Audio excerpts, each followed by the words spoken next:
You know what I don't say? Universal champion. There's always people like, they're gonna boo him because I'm not detached enough from this. And I get so emotional talking about that. Thinking stuff, maybe he hates me. Say I don't know where we stand. So who's the real tribal chief? Welcome, wrestling fans. I'm Mona Nawas at Theonemonaa, and I have with me the undisputed world heavyweight champion. Yeah. The American Nightmare, Cody Rhodes. Well, technically, it's the WWE championship. Yeah, I missed that part. Well, who's the world champ? I should know that Gunther. But we can tie this all together. It's considered a world championship because when we look at our Triple H's and we look at Cena specifically, who's chasing 17, it's kind of been qualified as a world championship. So yes, it is the undisputed WWE World Championship, but I just say WWE Championship. Let's just stick with that. You know what I don't say? What don't you Universal Championship. We're not going to say that. Because that was very much Roman's thing. And I know, like, I get it. Like, they all transfer, but for me, it was just easier to go that way. We're going to talk about Roman in a minute. Yeah. But I do know that we have the Royal Rumble this weekend. You are facing Kevin Owens. I know, right? If you look back. Third time. Third time. Are we done after this? I mean, you can never in our world say you're done, but it is the feeling, the overall feeling is I'd hope, and I'll even put myself at a deficit here, even if I was to lose the WWE Championship, I think I'd still hope we were done, just because of the nature of the pressure that goes into Saturday night's main event returning, the idea of doing a PLE in Berlin, and then now here we are, the most attended Royal Rumble there'll ever be, and it's a ladder match, an extremely dangerous situation, no matter how you chop it up, and your chances as champion go down every time you keep defending against the same individual. So I'd say hopefully we're done. Hopefully, but you look at Rumble to Rumble, last year to this year, the journey definitely has been crazy because last Rumble you were competing to win. Yeah. The Rumble, which you were obviously successful in doing. How would you say this past year has been for you? Oh man, I really it's such an incredible run that I've been so lucky to be part of. And you've been to a lot of shows. Like we've interacted at the end of the night, making the rounds, going through the crowd and all that. I'm lucky it's lasted this long because there was this whole period of time of being the champion of the company when I wasn't the champion.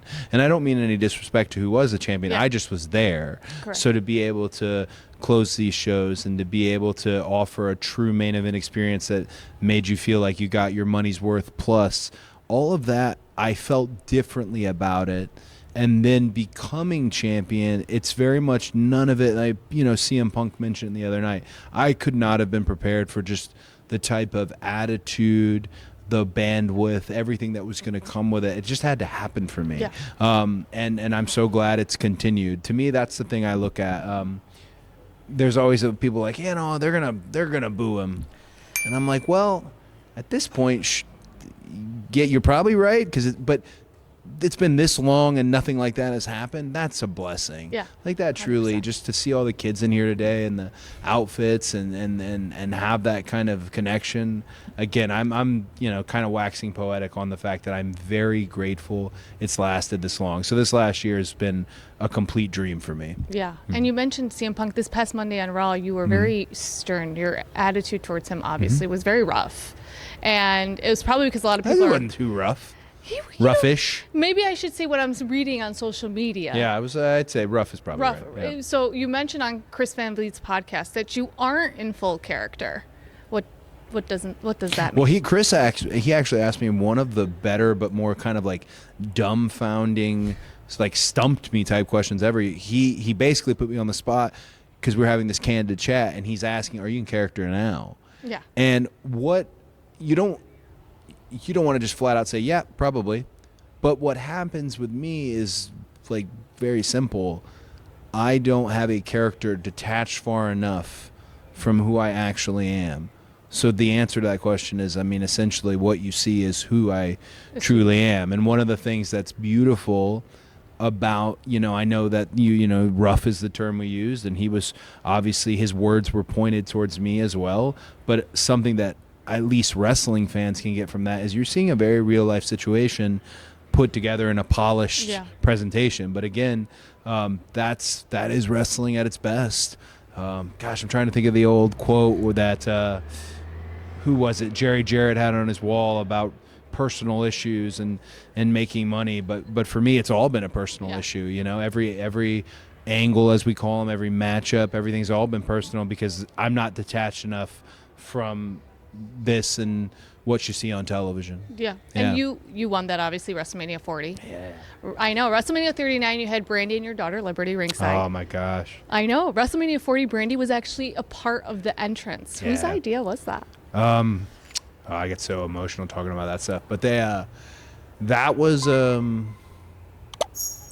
my idea, but it kind of was more up here, and then someone said it out loud, and I thought, oh, well, I was already of the thought, and I'm glad universally we're of that thought. Oh, gosh. You know, one of the things, and this is like, I can go ahead and tell you that this will be the most clicked up version of what we discuss here, but I'll be fully honest with you about it. One of the things for me in 2025 was I really don't want to live in the past anymore.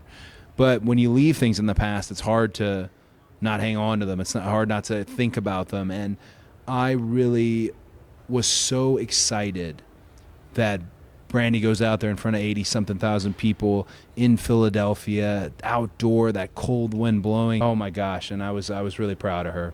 Yeah, I love to see that. Now, you said you don't like to live in the past. I don't. Okay, so my resolution was not to live in the past. Then let me ask you this, because The Rock left you bleeding in the pouring rain, smacking you with the belt, calling out your mom.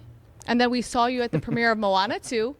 And then we saw you backstage at the premiere of Raw on Netflix, sharing his tequila with him. Yeah. So where do you and The Rock stand now? I tell people always when it comes to The Rock and the final boss, I think personally that I feel he either sees something special in me, and as the head of the board, and as him and Nick Khan and Triple H leading us into this next generation, he sees something and wants to push me to go for it.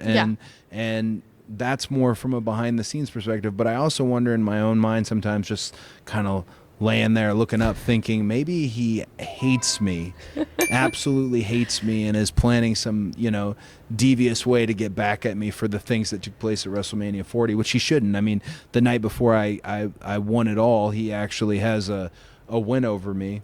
But I can tell you that I know people don't love when the curtain gets pulled back too much, but it's a really, really unique outside the box thinker. And for a guy who's been on every movie set, he's been around the A-list, he is A-list, he's walked into every room. I can look in someone's eyes and know when they have the fever for wrestling, when they're a wrestler. And I think we might hate each other, but we're both wrestlers. And I think that's what the connection is about, is the idea that he knows if he puts me in Macon, Georgia at a live event or somewhere around the country, and I'm representing this company, which is also his company, that I won't leave anybody hanging, that I'll do my damnedest to deliver. So, yeah, but all that to say, I don't know where we stand. Okay. Again, the dude could run up on me right now and pop me in the ear, and we'd right back in it, but I don't know where we stand. It'll always be in question, but he's certainly been helpful to me as champion. I respect that. Now, with Roman, he just recently did an interview with Shaq Wrestling, and he said, you are no more relevant than when you were in his circle on his island, and it continues to shine through. Did you not watch that? No. It was just a few days ago. No, a lot of wrestlers are constantly online. I feel like in the past I was maybe a constantly online type, and then not anymore. Someone else might be doing that for me. But that's stiff. That's what he says. So what's your response to that? Oh, I'm not gonna say anything bad about Roman. Oh, not bad. I think Roman's great. But he feels that. Oh my God! Take a look at Roman. He's getting better looking as he gets older. He's carved out a great schedule, which I never make fun of his schedule because he already did this schedule. Correct. For years and years and years and years. Like he earned it. I think a lot of people forget that about Roman. Yeah, and wrestling, all of us, wrestlers and wrestling fans, we're very much what have you done for me lately? And what have you done for me lately? Kind of sometimes you can rewrite what the narrative was, but an absolutely unbelievable champion. I had referred to him often as the biggest star of our generation, and I like to challenge that. And I've said if that's the case with him, I'd like to be the star of our generation that does the most for our industry. And I feel like those go hand in hand. They just happen to also bump against one another. Yeah, I won't say anything bad about Roman. That's a little stiff. I would never. That's a little stiff, for sure. Roman. But okay, so who's the real tribal chief? Okay, well, from a reality standpoint, him and The Rock are both chiefs.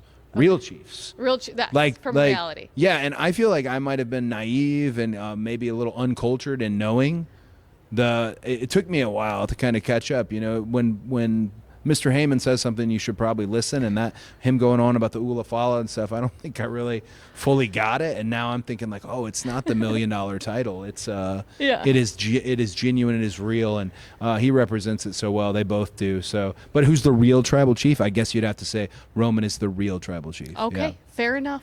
I'm not going to say Solo. No, it's a child. I don't know. It's a big argument No, always. he's a petulant child. I'll say all kinds of bad stuff about Solo, but he is maybe one day for Solo. Maybe one day. Maybe one day. So, I was looking at some videos back of your father, the American Dream, Dusty Rhodes. Yeah. In 1988, he actually played in a basketball game.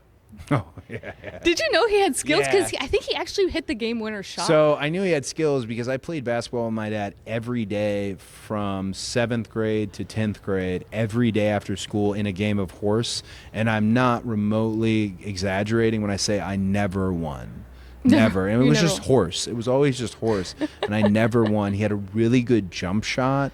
My mom, will always talk about this photo of him where he's going up for the basket, and you can see his calves and how he had these great calves. It's amazing. He was very good at basketball, but the game in question against, I think it's the Charlotte Police Department. It was. That's always comes on. He had told Barry Windham and Sting and all those guys if they lost, they were fired. Yeah. So there was a lot of pressure on the game. I like when that comes up because he loved basketball, and I think that people forget about. This is a common thing in wrestling. You'll see a big roly-poly, robust type character. Yeah. And you'll hear people say oh, he's a lot like Dusty, or she's like Dusty. And I always want to be yeah, no. Dusty was an absurdly good athlete. Yeah. He just didn't look it. He just didn't look it. And man, he did some stuff later in his life that I thought he still could if I tried him, he'd probably have me still. Yeah, he was just a really great. He subverted your expectations. Yeah. Kevin Owens is actually, say what you want about Kevin, and I could tell you a bazillion mean things about Kevin and all these names, but the truth is Kevin is one who subverts your expectations. Yeah. So many guys look at Kevin and are like, I could take him, and then realize dude, no, you couldn't. You can't. Not at all. Hopefully he can't play basketball. So we might not see you guys ever one-on-one. Who, Kevin? You and Kevin. After the ladder match at the Royal Rumble, I'd like to never see it again. Okay. I would. Yep. Fair enough. So John Cena's retirement tour is coming up, obviously. Man, we know that. Any chance of us seeing you and him hash it out this year? I would, one thing that's been on my mind, I think when he announced he was retiring, is a lot of guys jumped to the line of, I want to wrestle John. A lot of guys jumped to I want to do something with John. Of course, I'm probably the one who didn't hold his hand up. And that's simply because John is everything to me. And there's been so many guys I'm a product of who I took a little something from. The most that I've taken from anybody ever would be from John. And that was from driving those few years with him, seeing how he did his interactions with fans, seeing how he would do main events, just seeing how he was the quarterback, the leader, all those things. So when I hear this is it, it's still not fully for me. I don't love this is it. Yeah. And I know it is. I know he means it when he says it, but I want to watch like a fan. And, I almost dread the idea of what that would look like because when you're up against John now, you're tasked to beat Correct. John Cena in his final run. And that's why I'm not raising my hand to be in that spot. Fair enough. And I want to end it on a different note about you, just you in general. Yeah. What is one thing people do not know about Cody Rhodes? Oh, I've lived my life in front of you guys. I know. I swallow gum. I've swallowed gum since I was like 6. You still do? Yeah, and people are like, "Oh, the digestion and all that." I'm good, guys. So you still swallow till this day? That's why I had a whole bag of fruit stripes on a cheat meal the other day. I didn't care at all. Not even. Okay, Yeah. fair enough. I'm also a big fan of, this is my new thing that no one knows about me, is I will go on like YouTube Shorts. I'm obsessed with YouTube Shorts, and your algorithm is determined by kind of what your eyes wander to. Because I'm in the middle of a dieting phase, all I watch is videos of crispy pizza. Okay. Crispy pizza with a K in But New you're York. not eating it. No, I've never had it. Just with your eyes, eating it with your eyes. Very much eating it with my eyes and encouraging other people who are in New York, who are in Freehold. They got 4 locations. They make pinwheels. They make a hot honey roni. They make a trio pie, which is vodka, marinara, and pesto. And I've never even smelled crispy pizza. And I would like, if you told me right now, I have a crispy pizza, but you have to cut off your pinky to eat it, I'd probably do it without even thinking. That's how maybe malnourished I am at the moment. I have a crispy pizza. Oh, no. Well, I appreciate your time. Good luck this Thank you. weekend. I'm definitely rooting for you, and it's been amazing to watch your journey. Thank you. And I know I appreciate the other night Mona moved for my wife's family. I did. So that was a really like the classiest move ever. I appreciate you saying that because I wasn't going to say nothing. No. It was really really from the bottom of my heart. Mona helped me out, so Always. Mona's the best. Anything for the champ. Thank you. Thank you. Thank you so much. Appreciate it. Thank you. Thank you.